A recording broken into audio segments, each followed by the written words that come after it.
أذكار الصباح أذكار الصباح أذكار الصباح أعوذ بالله من الشيطان الرجيم.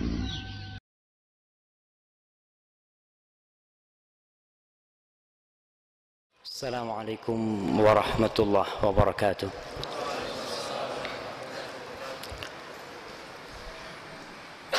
إن الحمد لله نحمده ونستعينه ونستغفره. Sungguh segala puji hanya milik Allah Jalla Jalaluh.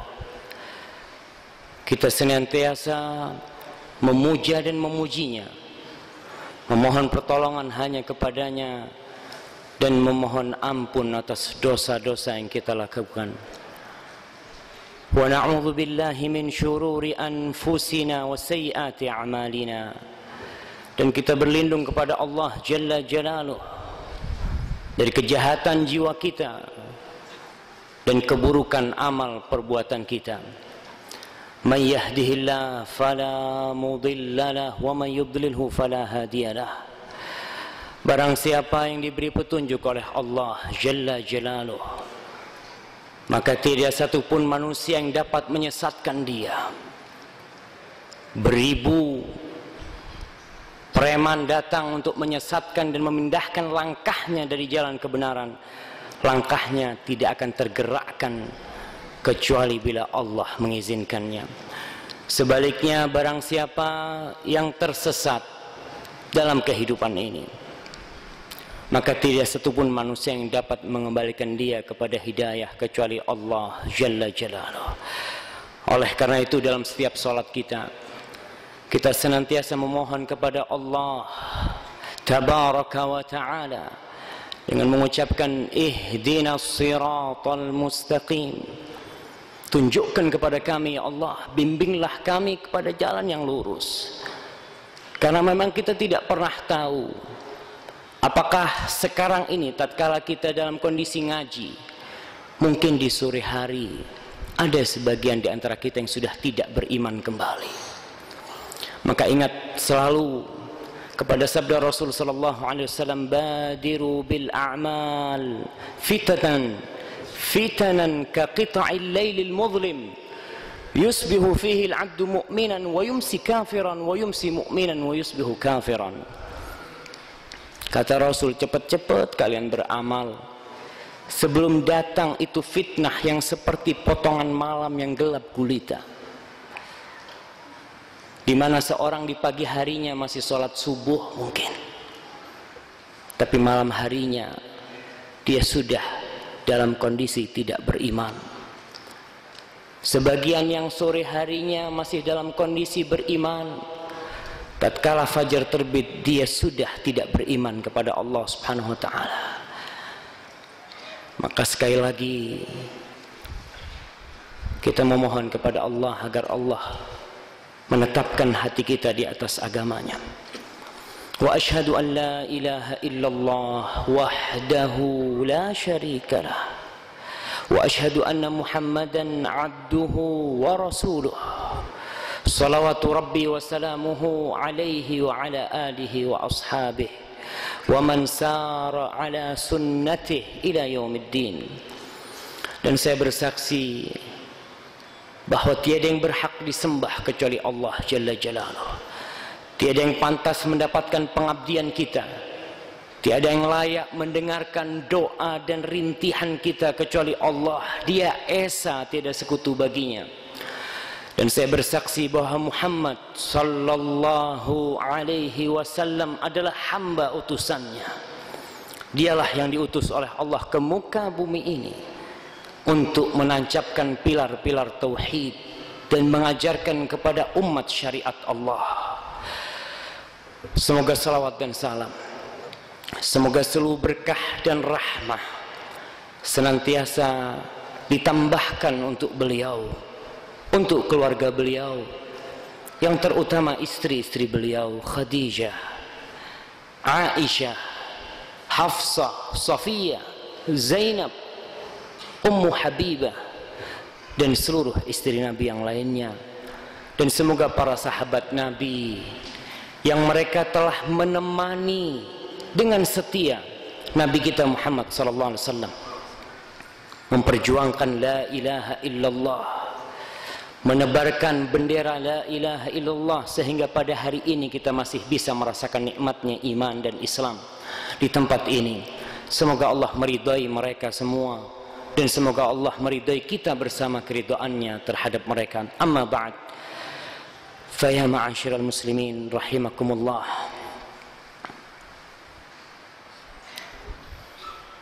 Pada hari ini,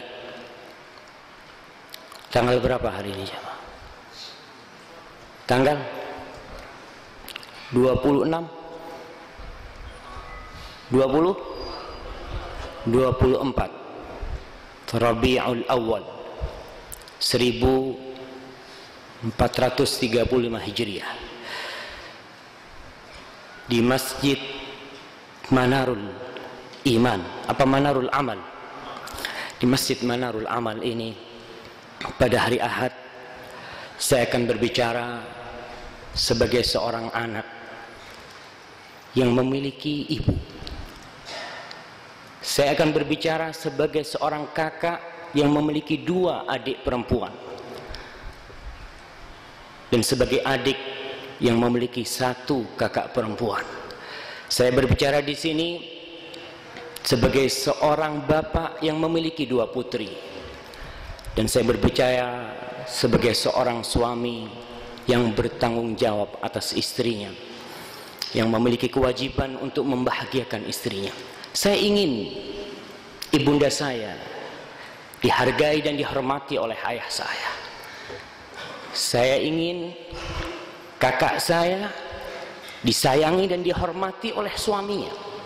Dan saya mengharap bagaimana adik-adik saya yang perempuan itu dihormati, dihargai, disayangi, dan dibahagiakan oleh suaminya. Dan saya ingin kelak kedua putri saya, tatkala keduanya menikah, mereka mendapatkan suami-suami yang menghargai perempuan, yang meletakkan mereka di posisi yang diletakkan oleh Allah dan Rasulnya. Dan saya berbicara di sini karena berusaha untuk lebih baik berbuat kepada istrinya. Ma'asyiral muslimin, antum semua di sini sama posisinya seperti anak. Antum anak atau kakak atau adik atau bapak, atau antum seorang suami atau calon-calon yang akan mempersuntingkan seorang wanita. Ingatlah, pernikahan itu ibadah. Pernikahan adalah amalan yang penuh berkah. Dia sebuah sunnah dan tuntunan Nabi yang membawa rahmah. Betapa indahnya pernikahan itu. Betapa indahnya takdir ilahi ini. Dia mendekatkan yang jauh, melekatkan yang renggang. Dia memudahkan yang susah dan sulit. Nikah membuat yang buruk indah karena cinta, dan menikah dapat menyempurnakan separuh dari agama. Rasulullah sallallahu alaihi wasallam bersabda dalam hadis yang diriwayatkan oleh Imam Tabrani, dan hadis ini sahih, man razaqahullah imra'atan salihatan faqad a'anahu ala syatri dinih falyattaqillah fi syatril ats-tsani. Kata Rasulullah SAW, barang siapa yang diberi karunia oleh Allah, diberi rizki seorang istri yang solehah, maka Allah Jalla Jalaluh telah memberikan kepadanya bantuan di separuh agamanya. Ujian dunia ini doa. Ujian dunia ini 2. Yang pertama, nafsu syahwat kita. Yang kedua, mulut kita. Tatkala Allah menjaga nafsu syahwat kita, maka di sini separuh sudah Allah sempurnakan. Allah bantu kita. tidak halal dan tidak ada alasan bagi seorang lelaki yang berzina, bagi seorang lelaki yang mencari wanita simpanan, sedangkan Allah Jalla Jalal membolehkan baginya menikah, di mana hukum rajam telah menanti lelaki-lelaki yang berzina setelah mereka menikah. Ma'asyiral muslimin, tujuan menikah itu indah dan semua mengharapkan pernikahan itu indah. Allah Jalla Jalaluh mengatakan tentang tujuan pernikahan ini dalam firman-Nya di surah Ar-Rum ayat 21. Wa min ayatihi an khalaqa lakum min anfusikum azwajan litaskunu ilaiha wa ja'ala bainakum mawaddatan wa rahmah inna fi dzalika laayatin liqaumin yatafakkarun. Dan dari tanda-tanda kekuasaan Allah, Allah memiliki tanda kekuasaan yang banyak. Allah mempunyai tanda-tanda kebesaran yang tak terhingga, dan diantaranya Allah menjadikan bagi kalian pasangan-pasangan dari diri kalian. Untuk apa tujuannya? Litaskunu ilaiha, agar kalian merasakan sakinah, agar kalian merasakan ketentraman, kebahagiaan. Wa ja'ala bainakum mawaddatan wa rahmah, dan Allah jadikan di antara kalian mawaddah, cinta dan kasih sayang. Sesungguhnya pada yang demikian itu terdapat tanda-tanda Allah bagi kaum yang berfikir. Namun ternyata air laut tidak selalu tenang. Bahkan kadangkala seorang istri, seorang wanita yang menikah dengan mengharap bahagia, ternyata pernikahannya membawa petaka. Seorang wanita yang berharap pernikahannya dengan seorang lelaki, seorang akhwat, menikah dengan seorang ikhwan dengan harapan dia membangun sebuah surga di rumahnya, ternyata rumahnya menjadi neraka. Detik-detik timer bom waktu itu terus bergulir, berputar, sampai tatkala datang masa nol, boom, rumah yang dibangun hancur berkeping-keping, dikarenakan kebahagiaan itu sudah hilang dari rumah itu. Permasalahan yang silih berganti, kegundahan yang tiada henti, keharmonisan yang telah mati, cinta yang hilang dari hati, kasih sayang telah berganti, derita yang pedih dan nyeri. Kemana kadangkala wanita itu harus pergi? Kemana? Kadangkala dia berkata, andai aku tidak menikah dengannya.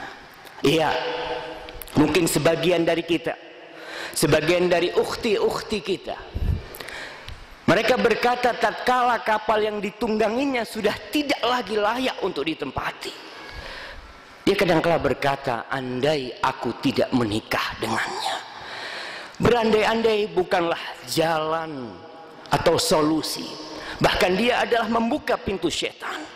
Tapi sudahlah, yang terjadi harus dihadapi dengan berusaha, berikhtiar, berupaya dan berdoa kepada Rabbi serta menata hati. Hari ini saya hendak berkata kepada para suami, nah, kajian ini pada dasarnya khusus untuk kaum lelaki, dan kehadiran bapak-bapak di sini membuat saya bahagia.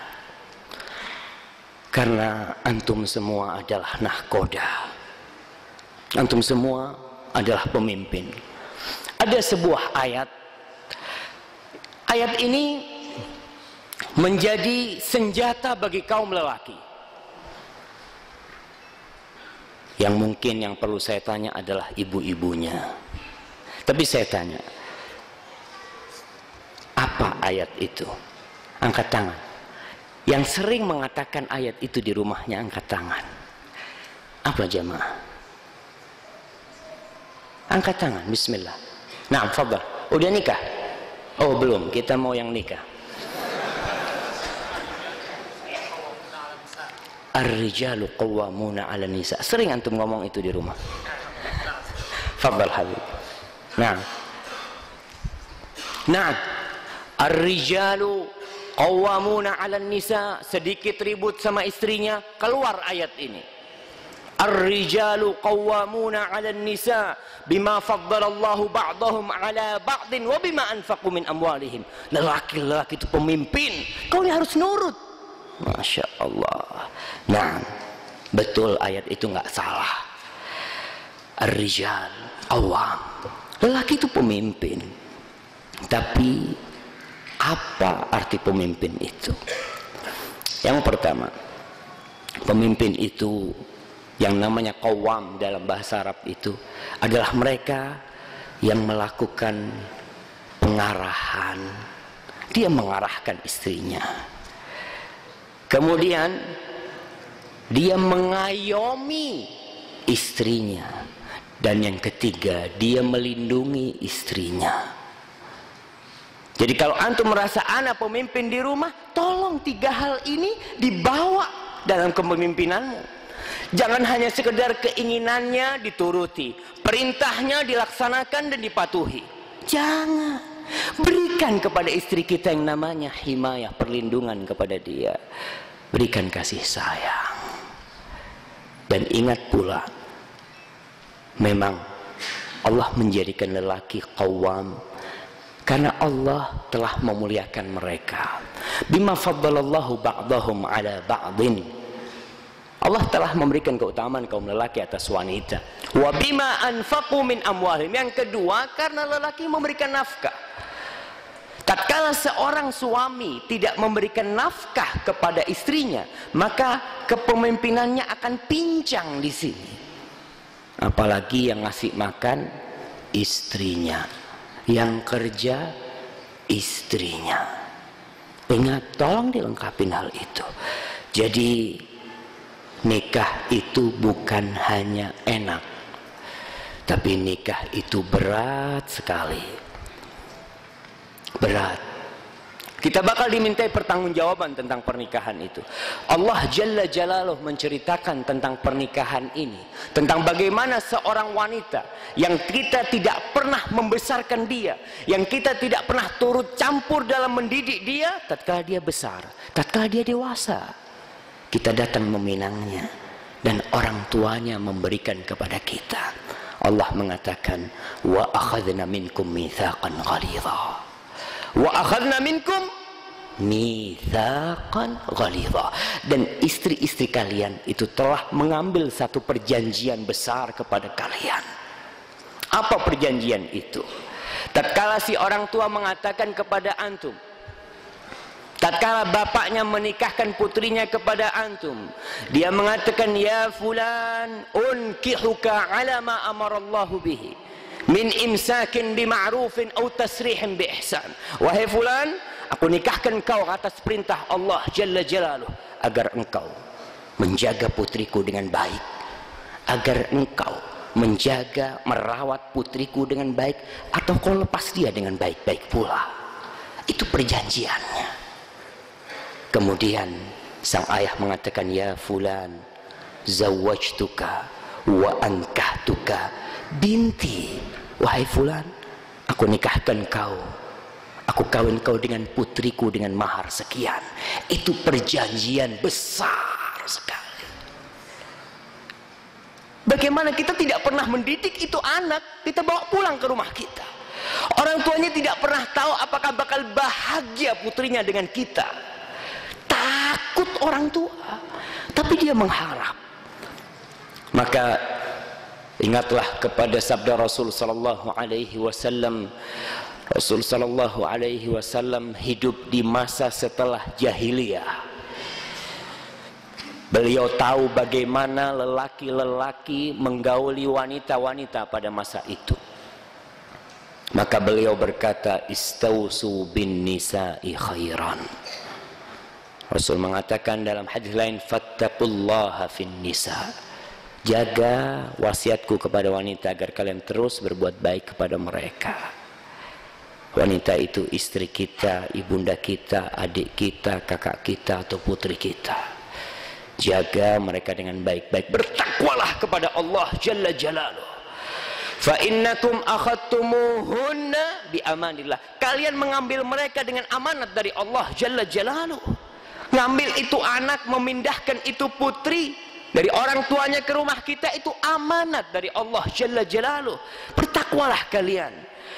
Wastahlaltum furujahunna bi kalimatillah. Subhanallah, itu perempuan yang awalnya haram jadi halal karena kalimat Allah Jalla Jalaluh. Maka bertakwalah, jagalah itu wanita-wanita dengan baik. Kita perlu mengenali tabiat wanita. Saya ingin mengajak bapak-bapak agar kita kenal tabiat wanita ini. Karena tak kenal maka tak sayang. Orang yang baru naik mobil baru, nih baru mobil baru nih, masuk nggak tahu kontaknya di mana. Ternyata udah nggak pakai kontak. Ada yang tinggal diklik udah hidup, masya Allah. Nurunin jendela nggak tahu dari mana. Ternyata tinggal bilang turun, dia turun, masya Allah. Tapi kita harus tahu, kalau kita nggak ngerti, kita bodoh di dalam sono. Mobil yang mewah, yang bagus akan jadi seperti mobil yang nggak ada artinya. Kata dia, enakan yang mobil lama, kata dia. Maka ingat, kadangkala sok tahu itu pangkal petaka. Jangan, oh Ustaz, anak ini udah nikah 20 tahun. Ya kadangkala kita belum ngerti gimana tabiat wanita ini. Saya tidak mengatakan saya ngerti, sama jemaah. Kalau saya boleh ngomong, saya baru kenal istri saya itu mungkin ya 9 bulan yang lalu. Padahal saya nikah sama dia udah 10 tahun. Bayangkan, ketika saya baca sebuah buku di perpustakaan Masjid Nabawi, saya lupa judul buku itu, berkaitan dengan wanita. Subhanallah, saya benar-benar leleh ketika dia ceritakan bahwasanya wanita itu tidak diciptakan dari baja. Kalau wanita itu dari baja, dia akan leleh. Wanita itu tidak diciptakan dari batu. Kalau dari batu, dia sudah hancur berkeping-keping menjadi kerikil. Kenapa? Karena tugas dia yang berat. Maka dari itu Allah menciptakan wanita dari tulang rusuk yang ada di samping kita. Wanita itu mendengarkan ocehan kita, mendengarkan amarah kita. Dia hamil anak kita, dia gendong anak kita, tahan dia. Dalam kondisi hamil pun kita lihat istri kita, dia tetap bikinin kita kopi, dia tetap menyediakan makan buat kita. Kita sok raja, dan dia tidak pernah mengeluh. Malam hari jam 12 malam, si kecil nangis, siapa yang bangun? Bapaknya bangun? Nggak ada, ibunya yang bangun. Kita lihat, saya nggak ngomong orang lain lah, saya gendong anak saya berapa menit udah capek, ibunya gendong berjam-jam. Saya lihat, subhanallah, padahal kita lebih kuat dari wanita, tapi ternyata mereka diciptakan dari tulang rusuk yang memang dipersiapkan untuk mendampingi lelaki. Maka tolong kita perhatikan, kita kenali istri kita ini. Pagi-pagi masya Allah, ketika semua orang tidur, istri kita bangun. Dia bangunin si kecil, satu persatu, satu dimandiin, dipakein baju, satunya dimandiin, siapin sekolah. Kita ngapain? Kita duduk di meja siap makan. Allahu Akbar. Kita lihat, dia bukan diciptakan dari baja jamaah, dari tulang rusuk wanita ini. Maka tolong kita ketahui, kita kenali perempuan ini. Rasulullah SAW mengatakan wanita diciptakan dari tulang rusuk yang bengkok. Ini syarat pertama. Tulang rusuk yang bengkok nggak bakal bisa dirubah. Kata Rasulullah SAW, istausu bin nisa, kalian jaga wanita-wanita itu. Fa innal mar'ata khuliqat min dil'. Perempuan itu diciptakan dari tulang rusuk. Wa inna a'waja syai'in fid dhil'i a'la. Rasul mengatakan tulang rusuk, wanita diciptakan dari tulang rusuk, dan tulang rusuk yang paling bengkok itu yang paling atas. Fa in dhahabta tuqimuhu kasartahu. Kalau kau hendak meluruskan tulang rusukmu itu, maka dia akan patah, nggak bisa lurus. Wa in taraktahu lam yazal a'wash. Kalau kau biarkan, dia akan tetap bengkok. Terus gimana? Nabi cuma mengatakan fastausu bin nisa, jagalah perempuan-perempuan itu. Ini wasiat dari sang Nabi.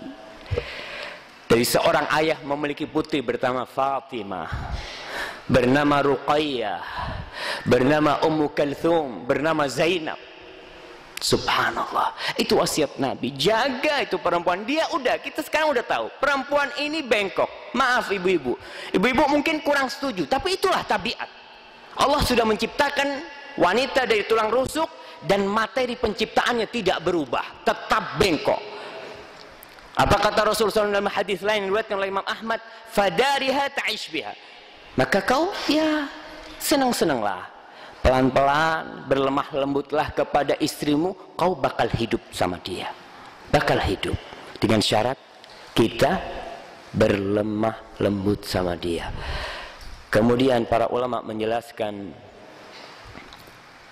Al-Qustalani ketika menjelaskan hadis itu berkata, faka'annahu qal, seakan-akan Nabi berkata, al-istimta' biha la yatimmu illa bisabri alaih. Tidak akan bisa kita bersenang dengan wanita. Tidak akan mungkin kita bisa bersenang-senang dengan wanita kecuali dengan satu syarat. Sabar menghadapi wanita. Yang pertama, wanita itu pencemburu. Ini tabiat wanita. Dia kadangkala cemburu sama ibu kita, kadangkala dia cemburu sama kakak adik kita. Iya, itu wanita. Kita harus tahu, kalau kita tahu penjemur ya sudah, itu wajar.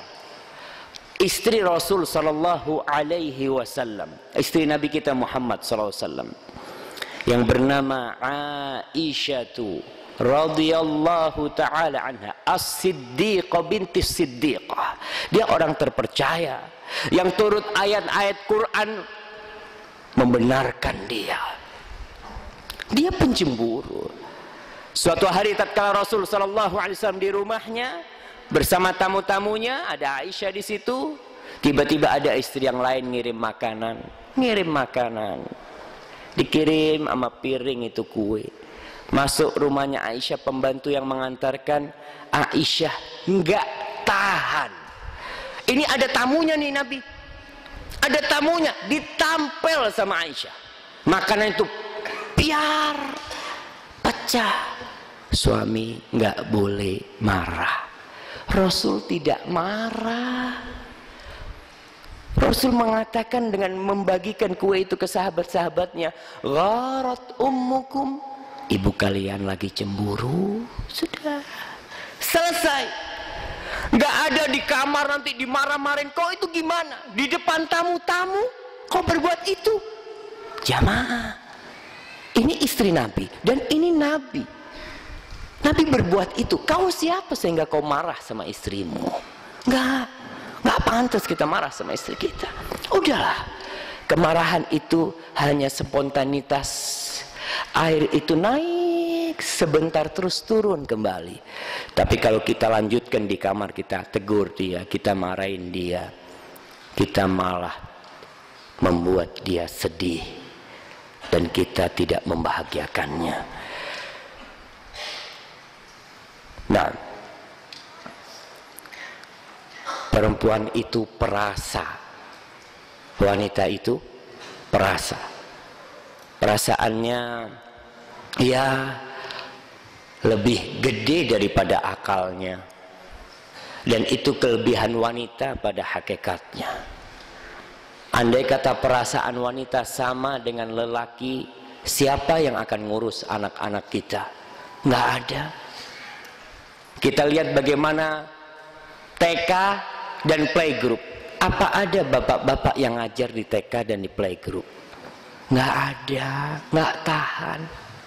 Betul, wanita itu perasa dan kadang-kadang gampang marah dia.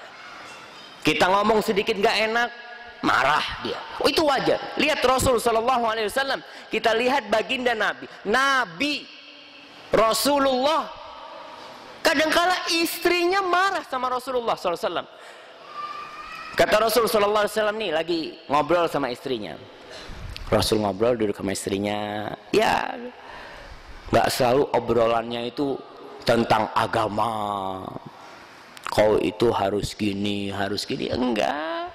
Nabi ngobrol sama Aisyah mengatakan, inni la a'lamu idza kunti anni radiyah wa idza kunti alayya ghadbah. Aisyah, aku ini tahu, kata dia, kalau kau lagi marah sama aku atau kalau kau lagi senang sama aku, kata dia. Qalat min aina ta'rifu dzalik? Kata Aisyah, dari mana kau tahu itu? Ini Aisyah berusaha menyembunyikan kemarahan dia. Apa kata Rasulullah SAW? Amma idza kunti anni radiyah fa innaki taqulin la wa rabbi Muhammad. Kalau kau lagi senang sama aku, kau akan mengatakan kalau ada urusan, tidak, demi Tuhannya Muhammad. Wa idza kunti anni ghadba, kalau kau lagi marah sama aku, kau mengatakan la wa rabbi Ibrahim, tidak, demi Tuhannya Ibrahim. Kata dia, subhanallah. Aisyah tersipu mengatakan, ajal wallahi, betul Rasulullah, demi Allah, ma'ah juru islas, maka aku tidak meninggalkan kecuali namamu. Hadis rahul Bukhari Muslim. Itu wanita biasa marah. Ini Aisyah marah sama Nabi dan Rasul membiasakan. Lihat di rumah Rasul sallallahu alaihi wasallam, di rumah Nabi Muhammad sallallahu alaihi wasallam pernah ada masalah, pernah, tapi nggak banyak. Kenapa masalah itu ada? Masalah itulah untuk memberikan pelajaran kepada kita agar bagaimana kalau kita ada masalah kita bisa menyelesaikannya. Ani Nu'man bin Bashir qal jaa Abu Bakr yasta'dhinu 'ala an-nabi sallallahu alaihi wasallam. Suatu hari Abu Bakar datang ngetuk pintu untuk masuk rumahnya Nabi Muhammad SAW. Fasami'a Aisyah wa hiya rafi'atun sautaha 'ala Rasulullah. Dengar Aisyah lagi ngangkat suaranya atas Nabi. Kita kalau istri kita ngangkat suara, apa kata kita? Ingat, ar-rijalu qawwamuna 'alan nisa. Allahu Akbar. Ini Aisyah ngangkat suaranya lebih keras dari Nabi Muhammad sallallahu alaihi wasallam. Maka diizinkan Abu Bakar masuk. Faqala ya ibnata ummi Ruman. Dia tanya, wahai putrinya Ummu Ruman. Wah, dia mengingatkan dia ini putrinya Ummu Ruman. Kau ini bukan siapa-siapa sama Nabi. Dan biasanya bapak kalau anaknya bagus, apa? Ini anakku. Kalau anaknya lagi bandel, anak ibunya nanti kan. Lah, itu anak kita. Abu Bakar hendak mengingatkan Aisyah kepada posisi dia. Dia itu istri Nabi, tapi ingat dia itu putrinya Ummu Ruman yang bukan siapa-siapa. Atarfa'ina sautaki ala Rasulillah sallallahu alaihi wasallam fatanawalaha. Ini Abu Bakar dekat sama Aisyah, mungkin dia mau memberikan pelajaran kepada Aisyah. Kau ngangkat suaramu atas Nabi Muhammad sallallahu alaihi wasallam. Langsung suami datang membela istrinya, dibela-belain. Jangan kata Rasul, dihalang-halangi Abu Bakar supaya tidak bisa, ya mungkin memukul atau memberi peringatan kepada Aisyah. Kemudian keluar Abu Bakar Siddiq. Ketika keluar Abu Bakar Siddiq, lihat bagaimana suami berusaha mencairkan keadaan yang tadi lagi panas,